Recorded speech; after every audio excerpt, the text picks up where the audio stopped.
Would you believe me if I told you that Nepal will be celebrating the beginning of a new year on April 13th, 2082, while the rest of the world is still stuck in 2025?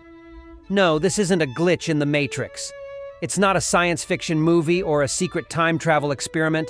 This is real life, and Nepal has been living decades ahead of us for centuries. How did this happen? Why is Nepal in the future while the rest of the world follows a completely different timeline? And most importantly, does this mean Nepal already has flying cars, robot butlers, and a cure for Monday mornings? To answer these questions, we need to dive into the fascinating and hilarious history of time itself, the Bikram Sambat calendar, and how one king's obsession with victory created a time difference that still baffles the world today. So sit tight, because what you're about to learn will blow your mind. Timekeeping is one of humanity's greatest obsessions. Before the invention of smartphones and digital clocks, our ancestors relied on the sun, the moon, and their own confusion to figure out what day it was. Ancient civilizations developed different ways to track time. Some followed the sun, creating solar calendars like the Gregorian calendar, the one most of the world uses today. Others followed the moon, creating lunar calendars still used for religious and cultural purposes. And then there were those who said, why not both?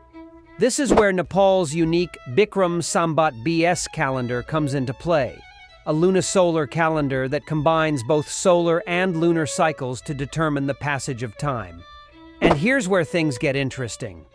To understand why Nepal is in 2082, we need to travel back in time, way back to the 1st century BCE.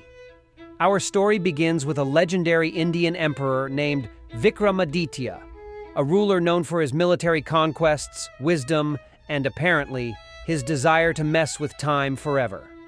According to historical records and mythology, Vikramaditya defeated a powerful enemy in 57 BC, and instead of just throwing a big party like a normal king, he decided to reset the entire timeline in his honor.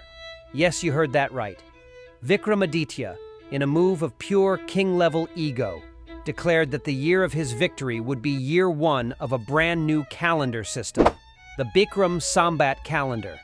This was the equivalent of someone winning a football match and saying, from now on, time will start from this day forward. The funniest part? India itself eventually abandoned the Bikram Sambat calendar, but Nepal was like, nah, this is kinda cool, we're keeping it. And so, while the rest of the world adopted the Gregorian calendar, Nepal stuck to the Bikram Sambat system, which is 57 years ahead of the Gregorian calendar. Alright, so we now know where the Bikram Sambat BS calendar came from. But how does it actually work? Unlike the Gregorian calendar, which is purely solar-based and has fixed months and leap years, the Bikram Sambat calendar follows both the sun and the moon. Here's what makes it unique.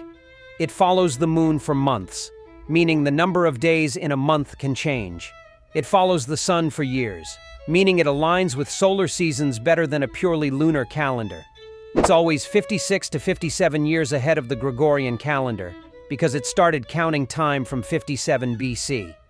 This combination makes the Bikram Sambat one of the most accurate yet confusing calendars in the world. So while the world is just entering 2025, Nepal is celebrating 2082. Translation? Nepal isn't behind in time, it's ahead. Now, let's take a moment to appreciate just how cool this is. If you ever feel like fast-forwarding your life by 57 years, you don't need a time machine. You just need a plane ticket to Kathmandu. Imagine arriving in Nepal, stepping off the plane and realizing, welcome to 2082. Sounds like something out of a science fiction novel, right? But this is Nepal's reality. However, don't get too excited. There are no flying cars or teleportation devices yet.